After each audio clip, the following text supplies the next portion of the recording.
नमस्कार, CSK news में आपका स्वागत है। दोस्तों, आज बड़ी खबर दिन भर की जो निकल के आ रही है एक करके आपको बताएंगे। दोस्तों, बॉर्डर रोड ऑर्गेनाइजेशन की आज है 63वें स्थापना दिवस, लेकिन चाइना और पाकिस्तान क्यों भयभीत हैं इस बॉर्डर रोड ऑर्गेनाइजेशन से? आखिर ये ऑर्गेनाइजेशन सीमा से सटे इलाकों में ऐसा क्या क्रिएट कर रहा है, क्या कुछ मैन्युफैक्चर कर रहा है, क्या बना रहा है, क्या कंस्ट्रक्ट कर रहा है, जिससे चाइना और पाकिस्तान बॉर्डर रोड ऑर्गेनाइजेशन को लेकर कई बार आपत्ति जता चुके हैं। अरुणाचल से लेकर लद्दाख तक घुसकर बीआरओ के जो सैनिक है, जो जवान हैं, वो सड़क और तमाम चीजों का कंस्ट्रक्शन कर रहे हैं। आज है इनकी स्थापना दिवस, बताएंगे इसके बारे में। दूसरी बड़ी अपडेट निकल के आ रही है, तालिबान भारत के सामने हुआ सरेंडर, दोस्ती के लिए गिड़गिड़ाया। पाकिस्तान को करारा झटका दिया, कहा अमेरिका से जो हथियार हैं वो नहीं देंगे आतंकियों को, ना तो पाकिस्तान को, ना तो पाकिस्तान के आतंकियों को। बहुत बड़ी खबर निकल के आ रही है, भारत के खाद्य रसद और दवाइयों से खुश हुआ तालिबान। तीसरी बड़ी अपडेट निकल के आ रही है दोस्तों, चाइना को लेकर फ्रांस और भारत ने कर दिया बड़ा खेल। हिंद प्रशांत क्षेत्र में चाइना की दादागिरी होगी कम, वो हम आपको बताएंगे आखिर क्या कुछ डील हुआ है। चौथी बड़ी अपडेट में आपको बताएंगे दोस्तों, श्रीलंका में फिर से लगा आपातकाल, राष्ट्रपति के ऐलान के बाद सरकार के खिलाफ विरोध प्रदर्शन हुए तेज। इसके साथ साथ दोस्तों बताएंगे, नेपाल भी बढ़ चुका है श्रीलंका की राह पर और पाकिस्तान की राह पर। इनके पास भी भंडारण क्षमता खत्म हो गई है, पैसा खत्म होने के कगार पे। अगले कुछ महीनों में यहाँ पर भी हो सकती है बगावत। तो एक एक करके बताएंगे। जहां परिसीमन से जम्मू में बीजेपी की उम्मीदें बढ़ गई हैं, तो पाकिस्तान तिल मिलाया हुआ है। एक एक करके बताएंगे। जहां रूस के यूक्रेन पे आक्रमण के 2 महीने बाद यूएनएस से जारी किया बयान, अपना फटकार लगाई दोनों देशों को। वही रूस ने कहा नहीं करेंगे न्यूक्लियर अटैक। तो एक एक करके बताएंगे। लेकिन इन सब के इतर ज्ञानवापी मस्जिद के बीच आज फिर से सर्वे शुरू हो रहा है, लेकिन तिलमिलाए क्यों है ओवैसी एंड कंपनी, तो एक एक करके बताएंगे। लेकिन उससे पहले छोटा सा निवेदन, अगर आपने चैनल को सब्सक्राइब नहीं किया, पल पल के अपडेट के लिए चैनल को सब्सक्राइब करो। उस देश की इंडियन आर्मी के लिए जय हिंद लिखना मत भूलेगा दोस्तों। तो सब पहली बड़ी अपडेट निकल के आ रही है, आपको बता दें, बॉर्डर रोड ऑर्गेनाइजेशन का आज है 63वां स्थापना दिवस। चाइना और पाकिस्तान क्यों घबराते हैं? वीआरओ का नाम सुना और वीआरओ को लेकर अभी तक क्यों जता चुके हैं कई बार आपत्तियां। दरअसल बॉर्डर रोड ऑर्गेनाइजेशन यानी सीमा सड़क संगठन आज अपना स्थापना दिवस मना रहा है। देश के सीमावर्ती क्षेत्रों में ढांचागत विकास के साथ साथ संगठन अपनी शानदार सेवा के 63 वर्ष पूरे कर रहा है। इसी मौके पर भव्य आयोजन किया जा रहा है। स्थापना दिवस में रक्षा मंत्री राजनाथ सिंह ने भी हिस्सा लिया है। इन्होंने यहाँ पे इस आयोजन को हिस्सा बनाकर कहा है कि मुझे बड़ी खुशी हुई है। दरअसल बीआरओ जो है वो सीमावर्ती क्षेत्रों में ढांचागत जो है वो विकास करता है, यानी जो कंस्ट्रक्शन है वो तेजी के साथ करता है। सड़कों से लेकर पोर्ट तक, पुल से लेकर के हेलीपैड तक, वो चीज़ें जो है वो बॉर्डर रोड ऑर्गेनाइजेशन ही बात। पहाड़ों को तोड़ तोड़ कर ऐसे सड़कें बना देता है, जहां आज पिछले 70 सालों में जहां पे हमारे देश की सैनिक पहुंच नहीं सके थे, बॉर्डर रोड ऑर्गेनाइजेशन उन पहाड़ियों को तोड़कर उस पहाड़ियों के बीच से सड़क बना दिए हैं। जिन इलाकों पे पुल न होने की वजह से देश की इंडियन आर्मी चाइना के उन इलाकों तक नहीं पहुंच पाती थी, आज वहां बीआरओ ने अपनी दक्षता से पुल का निर्माण कर दिया, कंस्ट्रक्शन कर दिया है, जिस वजह से सेना अब अग्रिम चौकियों तक, यानी हम कह सकते हैं कि पाकिस्तान हो या चाइना से सटे इलाकों में घुस करके आज भारतीय सेनाएं पेट्रोलिंग कर रही हैं। तो वे केवल इसके पीछे है बॉर्डर रोड ऑर्गेनाइजेशन, जो लगातार अपना काम जारी रख रहा है। आज कोई भी फाइटर जेट जो है वो अरुणाचल प्रदेश चीन से सटे सीमाई इलाकों में उतर सकता है। इस तरीके से एयर स्ट्रिप जो है वो बनाई गई है बॉर्डर रोड ऑर्गेनाइजेशन है। हालांकि आपको बता दें, बीआरओ एक ऐसी संस्था है जिससे चाइना कई बार इस पर आपत्ति जता चुका है। उसने कहा है कि बॉर्डर रोड ऑर्गेनाइजेशन जो है चीन से सटे इलाकों में घुसकर ही कभी कभी कंस्ट्रक्शन करने लगता है। ये चाइना ने कई बार जो है भारतीय सेना और भारत सरकार से आपत्ति जता चुकी है। दोस्तों, आपको बता दें, बीआरओ में भारतीय सेना के ही लोग रहते हैं और भारतीय मूल के लोग, खास करके यहाँ के जो मजदूर हैं भारत के ही मजदूर हैं, भारतीय सेना के अंडर में ये सारी काम होते हैं।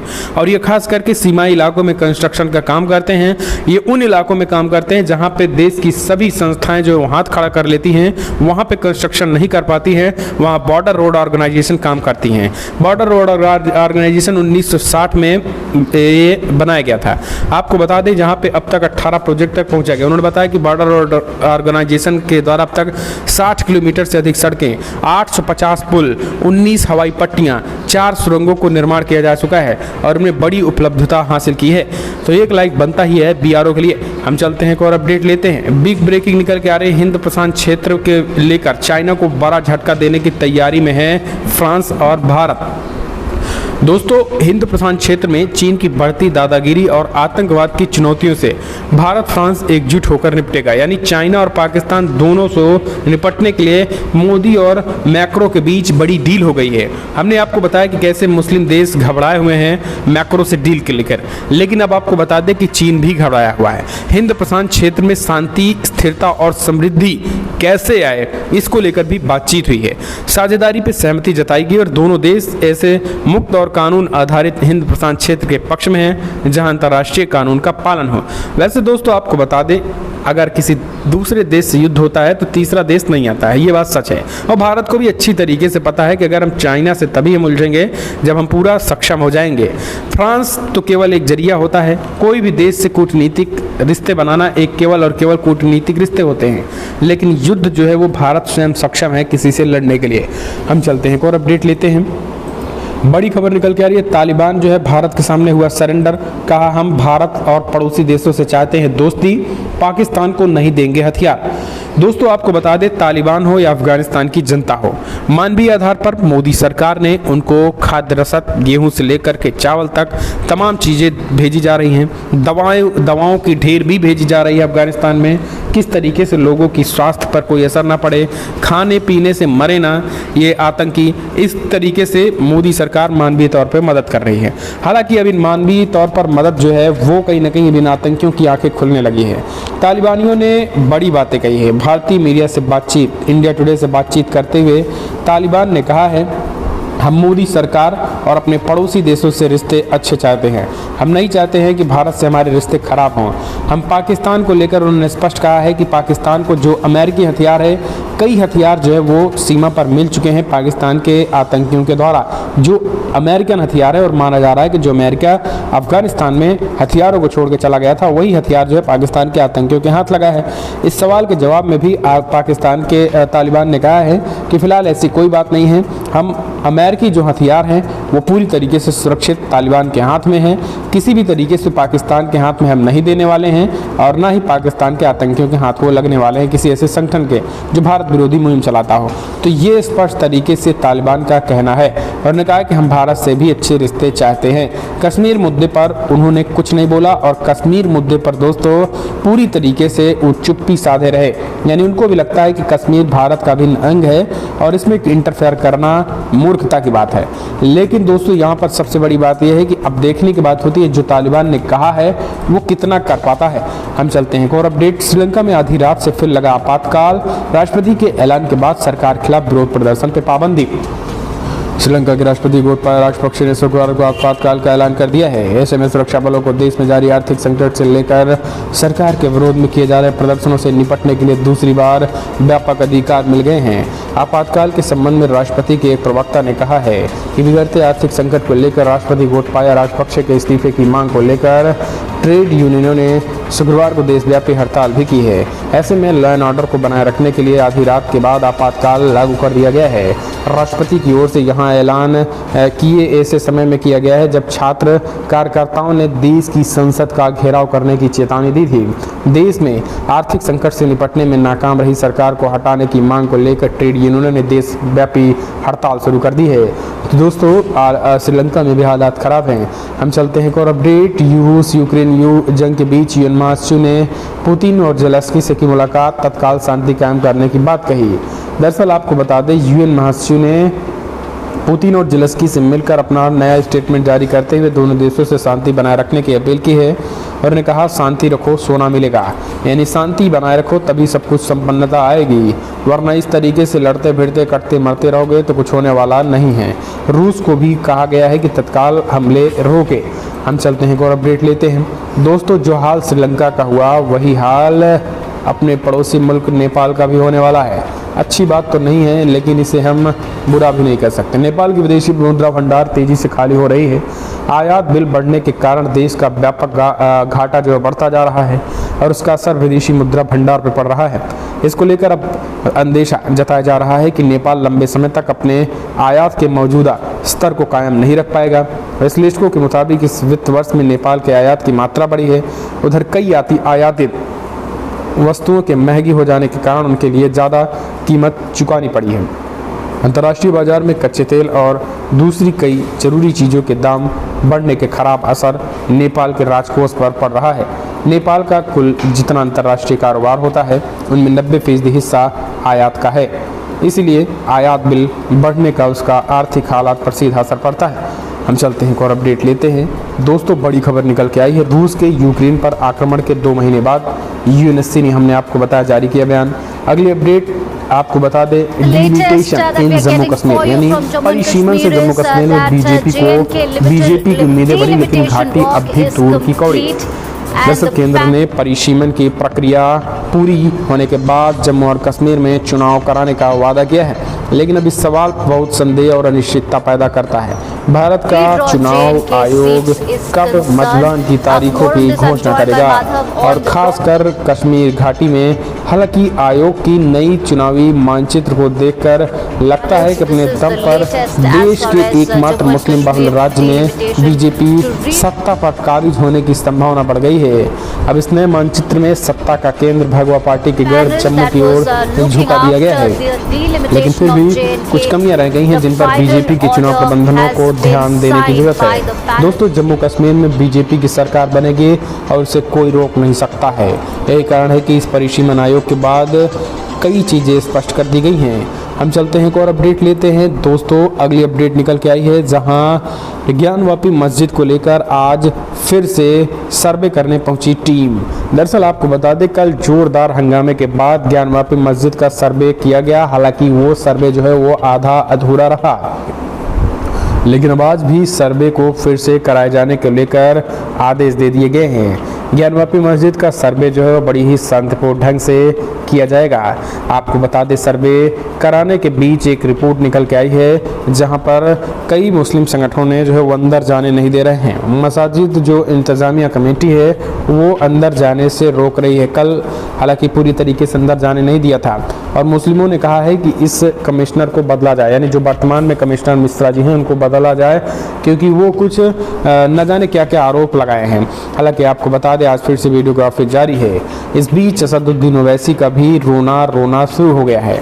असद ओवैसी ने कहा है कि ज्ञानवापी मस्जिद का सर्वे कानून का ये उल्लंघन है और एंटी मुस्लिम हिंसा का रास्ता खोल रहा है कोर्ट। ओवैसी ने बड़ा बयान देते हुए कहा है कि सर्वे वाराणसी और सीनियर जज डिवीजन के आदेश पर हो रहा है। अब इस मामले में पॉलिटिक्स की एंट्री भी हो गई और एआईएमआईएम चीफ ओवैसी ने ज्ञानवापी मस्जिद के सर्वे को कानून का उल्लंघन बताया। ओवैसी ने कहा है कि काशी की ज्ञानवापी मस्जिद का सर्वेक्षण करने का ऑर्डर 1991 के पूजा स्थल अधिनियम का खुला उल्लंघन है। उन्होंने आगे कहा है कि अयोध्या के फैसले में सुप्रीम कोर्ट ने कहा था कि अधिनियम भारत की धर्मनिरपेक्ष विशेषज्ञताओं की रक्षा करता है, जो कि संविधान की बुनियादी विशेषताओं में से एक है। ओवैसी ने सर्वे के फैसले के एंटी मुस्लिम हिंसा का रास्ता खोलने वाला बताया है। ये बड़ी खबर। हम चलते हैं और अपडेट लेते हैं। दोस्तों, आर्थिक संकट के बाद श्रीलंका में भारी विरोध, राष्ट्रपति गोटाबाया राजपक्षे ने देश में इमरजेंसी का ऐलान कर दिया। ये हमने आपको बताया। दोस्तों, हालात बद से बदतर जो है वो होते जा रहे हैं। हम चलते हैं और अपडेट लेते हैं। 25,000 सैनिक, 1100 टैंक, यूक्रेन ने बताया जंग रूस में पूरी तरीके से तबाह कर दिया रूस को। दोस्तों, जंग किसी भी तरीके से किसी मसले का समाधान नहीं है, ये हर व्यक्ति जानता है, और यही कारण है कि शायद रशिया ने लेकिन हमला करके अब रूस पछता रहा होगा, क्योंकि रूस को अब तक बहुत बड़ी चपत लगी है और रूस में भी इस समय आर्थिक संकट बिगड़ चुके हैं, यानी आर्थिक हालात बिगड़ चुके हैं।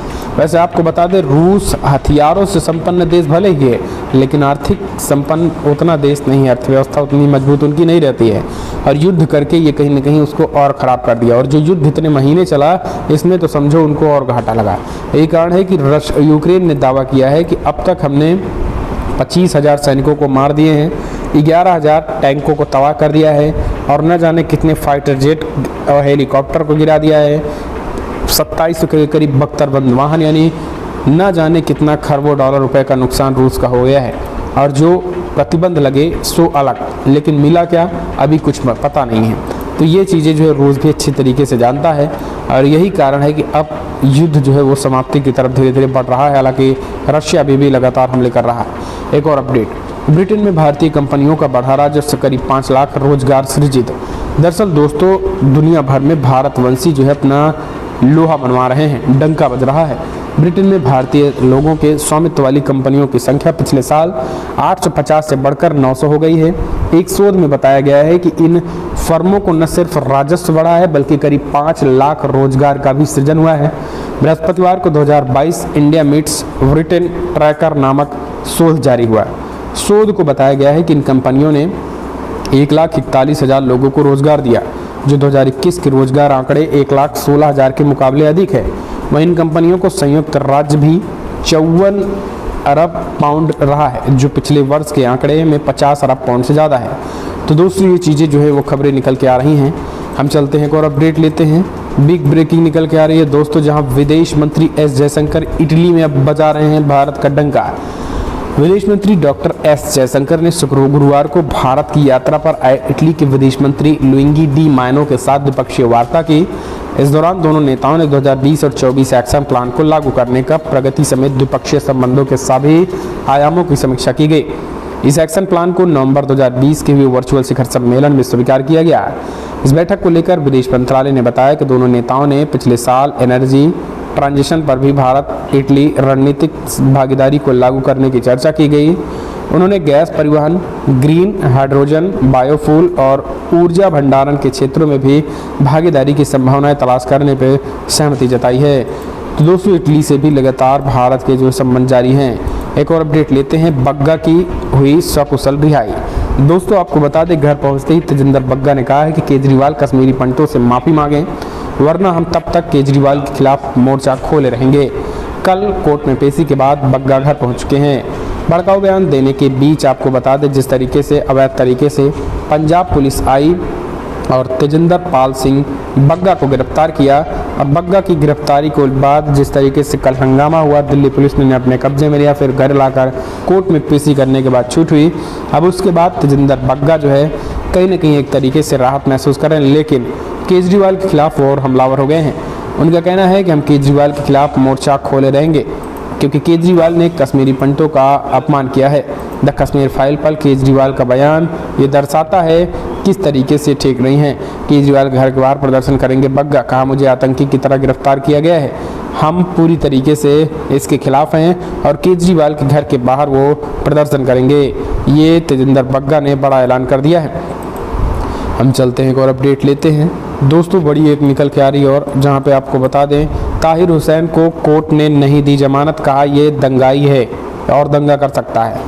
दिल्ली हाईकोर्ट ने दिल्ली दंगों के आरोपी ताहिर हुसैन पर आरोप तय कर दिया है। आम आदमी पार्टी के पूर्व पार्षद ताहिर हुसैन पर आरोप तय करते हुए हाईकोर्ट ने कहा है कि ताहिर हुसैन केवल एक सामाजिक कार्यकर्ता ही नहीं बल्कि एक दंगाई भी है, सक्रिय दंगाई। अदालत ने आरोपी को अपराधी साजिश, दंगा, घातक हथियार से लैस डकैती, आग से शरारत या घर को नष्ट करने के इरादे से विस्फोटक पदार्थ सहित विभिन्न अपराधों के मामले में आरोप तय किए हैं। दिल्ली हाईकोर्ट ने आरोप तय करते हुए कहा है कि आरोपी ताहिर हुसैन न केवल एक साजिश करता था बल्कि एक सक्रिय रूप से दंगा करने वाला भी था। एक वो मूक दर्शक नहीं था बल्कि दंगे में सक्रिय भाग ले रहा था। तो ये चीज़ें जो हैं वो बड़ी खबर निकल के आई है दोस्तों, जहाँ पे दंगे को लेकर ये चीज़ें अब उन्होंने